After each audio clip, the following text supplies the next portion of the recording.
Hello, I'm Patrick Watson and this is Rob Scott. We're here from UC today as we wanted to bring you a little bit of market analysis. We're going to be focusing specifically on the customer experience, collaboration and unified communication industries. So if you represent a reseller, service provider or managed service provider, this could be right up your street. So what we're going to do today is run through a SWOT analysis. First of all, Rob, can you explain to the viewers and I what a SWOT analysis is? Good question. So a SWOT analysis stands for strengths, weaknesses, opportunities and threats, and it's a way of looking at your marketplace or business and working out where the opportunities and potentially threats are.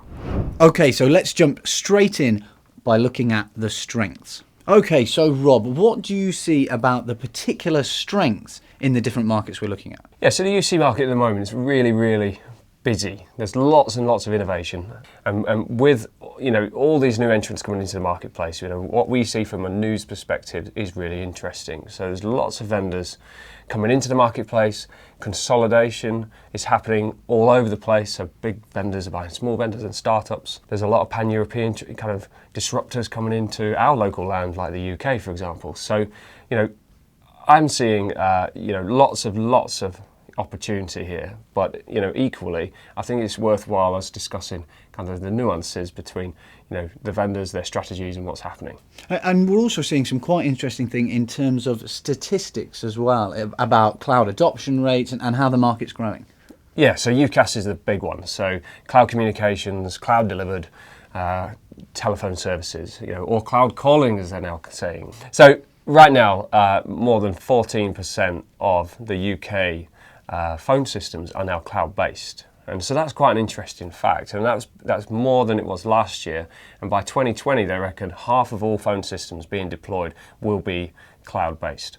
And also, in general, Rob, the market's pretty booming in terms of growth, isn't it? This is an area, cloud communications and collaboration and customer experience, that's really growing at the moment.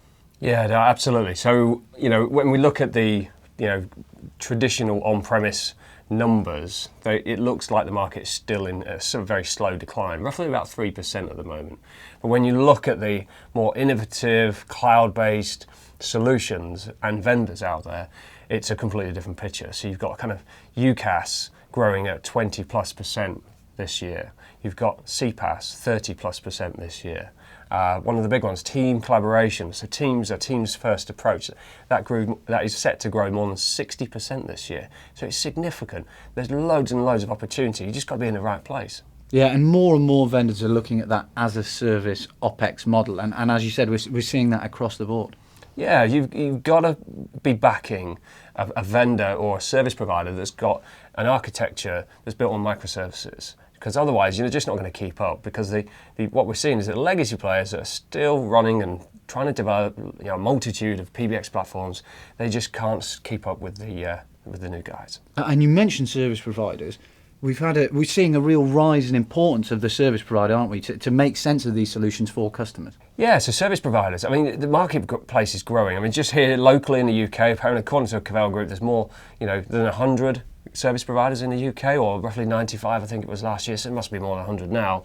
We're seeing resellers, larger end resellers, turn into service providers, and service providers kind of bringing in more and more complementary technologies and building out their own UC stacks. So it's really exciting, but there's equally lots of competition. So I think that's going to create some challenges, or continue to create some challenges. Another real strength of the market is in terms of this convergence that we've seen in technology platforms and then coming together, and that's something that you've noticed over your very long industry career.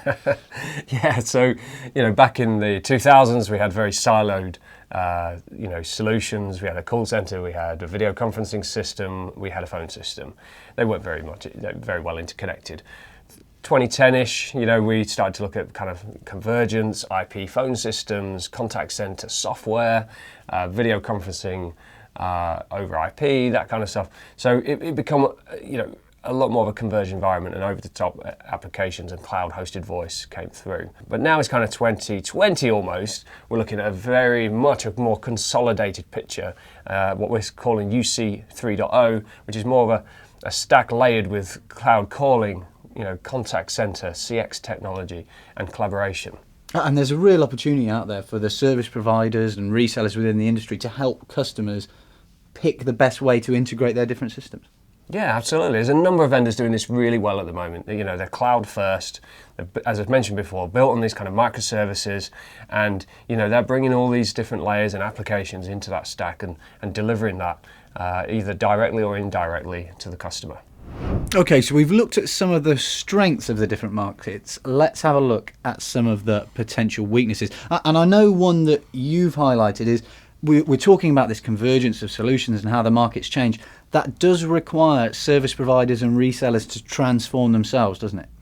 Yeah, absolutely. I think that's one of the biggest weaknesses we've got right now is that, you know, we have thousands and thousands of resellers across different countries, and you know, they have to go through that kind of digital transformation themselves. So I hate to say the word, you know, digital transformation, you know, in this video, but you know, really resellers have got to transform to the cloud, that kind of cloud first model. They've got to move away from those old kind of legacy kind of practices that they were used to, and really start, you know, with a cloud first strategy and culture in the business. And as you said, another particular area of that is you have to be able to, as a service provider or a reseller, you have to be able to differentiate your solutions from your competitors in what's becoming an ever more competitive market. And it's led to a lot of relatively similar solutions in different areas. So you need to be able to differentiate, don't you? Yeah, you're absolutely right. I mean, there's hundreds of very similar solutions now. Feature parity is almost kind of table stakes with cloud communications platforms, you know, that they've all got to be able to do the same thing. So how do you differentiate yourself when there's so many new entrants, so many established players? We've got players coming in from other markets as well, which is interesting. So, you know, the local guy that used to do just document print, for example, is now selling telephony. So how do you compete? You know, that's a real weakness. You know, if we don't transform, we don't move to those new times, then it's going to get tougher. And in terms of consolidation within the market as well, would you say that's a weakness where service providers are merging, or there's acquisitions and that sort of shrinking of the market? Yeah, I think consolidation always is disruptive. It's, you know, whether it's a weakness, you could class it as a potential market weakness at the moment. Yes, you know, some of the players are getting bigger and bigger. That means potentially more buying power, more innovation capability. So yes, you know, that is a factor to be considered. In terms of opportunities within the market, something you mentioned initially in terms of its strengths are these new emerging different market models in terms of as a service options. So you've got things like CPaaS, contact center as a service, unified communications as a service. There's a real opportunity there, isn't there, to branch out and invest in these new areas? Yeah, absolutely. You've got to get your portfolio straight. I mean, there is a hybrid world. There is an on-premise world right now that's, you know, really bustling. It's active. I'm speaking to a lot of providers or vendors and distributors that are saying our on-prem, you know, numbers are up, which, you know, comes to me as a bit of a surprise sometimes. But I think, well, you know, there is that marketplace. 50% of those decisions at the moment is still on-prem or in a hybrid, you know, kind of deployment method. So, you know, that market, we mustn't forget about it.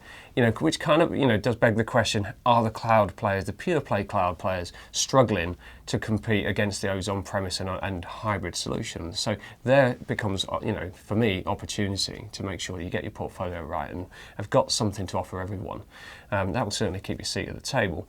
In terms of, you know, other opportunities, you know, if you get that UC 3.0 stack correctly, you know, and correctly aligned, you get some great brands in there. You can go for a kind of multi-vendor approach, kind of build it yourself, and that'll help you differentiate yourselves.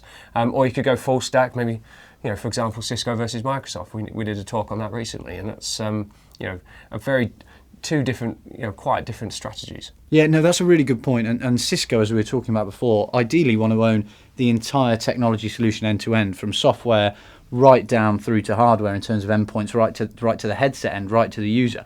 So what's the opportunity there in terms of competing against that full stack option? Well, you know, if you think about it, if you're a Cisco partner and you're just selling Cisco, then when you go into a sales, you know, or competitive sales environment, you know, with a customer, you're going to be offering pretty much the same stuff. But if you go for that kind of what we call that Frankenstein approach, where you kind of build it yourself, you've maybe got a bit of Cisco, you've got, you know, Zoom over there for doing a bit of video, you've got contact center from Enghouse Interactive, for example. So you piece it together yourself. You've got quite a compelling, different solution. And again, I suppose there's that real opportunity there to incorporate professional services, which are the lifeblood of service providers and resellers. Yeah, no, absolutely. I mean, you know, I think the pro services attached to your solutions is absolutely key right now. So, we are seeing a lot of cloud players, really start to invest in their partner models as well to get that right, because they can't compete in the enterprise space unless you've got that partner or pro services capability absolutely sewn up. And finally, in terms of opportunities, we were talking about in potential weaknesses that there was a lot of relatively similar solutions. If you can differentiate your offering and really stand out from the crowd, there is a real opportunity there to take some market share, isn't there? Yeah, there's loads of good stuff at the moment. We on UC Today, we're inundated with innovation and news coming through every week. It's fantastic. AI is a huge one. SD-WAN, we're hearing lots from the analysts at the moment around the opportunity surrounding kind of software-defined networks and potentially even 5G coming through. But there's lots of complementary innovation within that UC stack or ecosystem that I think is bringing that opportunity, and it's going to make it really exciting. Lastly, let's have a look at some of the biggest threats to the market. And one that we are constantly talking about, and we've been considering for a while now, are the real tech giants who might come into the space to steal some business. And we're looking at Amazon, Google, those sort of providers that haven't really potentially made the progression we might have thought they've done initially. That disruption is potentially still coming. Yeah, absolutely. We've got some serious players in UC now. So, if you think about some of our unicorn brands, we've got some new guys on the block now. But Amazon, we don't know what they're doing.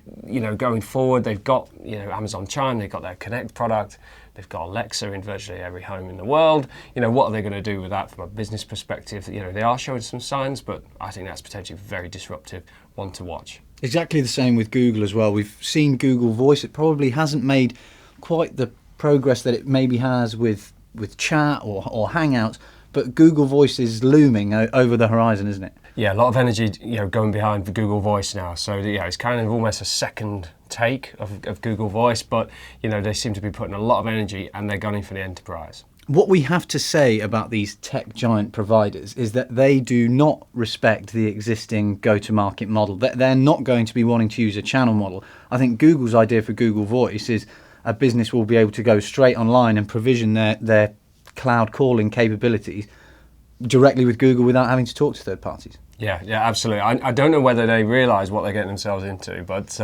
they are disrupting the traditional models that we're used to. Certainly here in the UK, we're a very partner-focused country, so channel is very, very strong.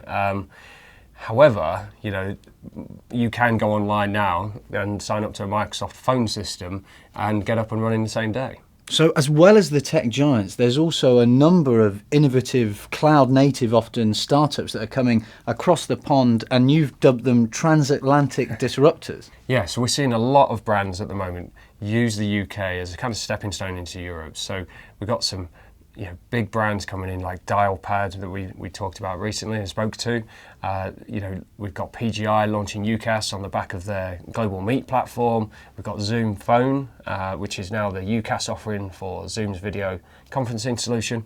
So there's loads of brands coming into the UK. So that's potentially a big threat, for everyone else that's already here. They are potentially a big threat, but they possibly have a bit more of an inclination to work within the existing channel model than some of the tech giants we talked about previously. Yeah, certainly. So what we're seeing is, they are coming to the UK with, partner models. Some are coming with agent models, which is slightly different. So where, rather than the reseller do the sales, the marketing, the order processing, the installation, the maintenance and support, we've got, players that just want to do a kind of two-tier agent, kind of master agent model, with, which basically means that you can be a sales guy, you can sell a system, and really just hand over the rest to the provider or the vendor. So as well as the disruption coming from the other side of the Atlantic, there's also been a change in the vendor model in terms of non-traditional vendors. What do you understand by that?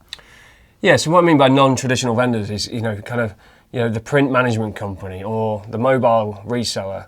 That is now coming into our space selling telephony. Because, the cloud, or SaaS delivered solutions are so straightforward to kind of package up and deliver, then we've got more and more entrants in that marketplace, coming into our marketplace that just find it just as easy to sell voice as it is to sell print, for example. So that's happening a lot. The analysts and the consultants are all talking about it. That there's a lot of vendors coming into our marketplace.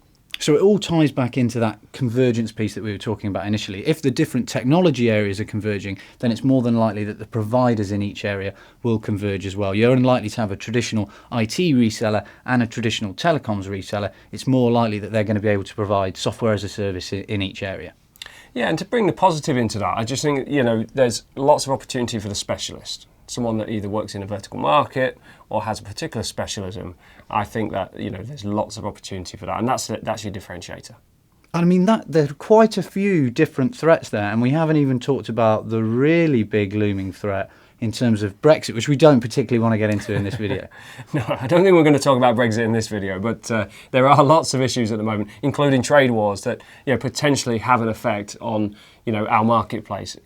However, if we do see another recession, just like last time, we'll just fight on through. It doesn't matter which market you're working in, whether that's North America, Europe, or the Middle East. You can find more information on your specific area at uctoday.com. Rob, we've got our UC Today Market Guide available, which provides an overview of the market in each different area. Yeah, it's a fully comprehensive market guide. We did 25 high-profile interviews as well with companies like Slack, Facebook, Cisco, Microsoft, and more. So, jump online. It's free to download. Well worth a read. We really hope you enjoyed this short market analysis video. If you did, don't forget to go to YouTube, find UC Today, and like and subscribe to our channel for all the latest videos covering the unified communications, collaboration, and customer experience industry. Thanks for watching.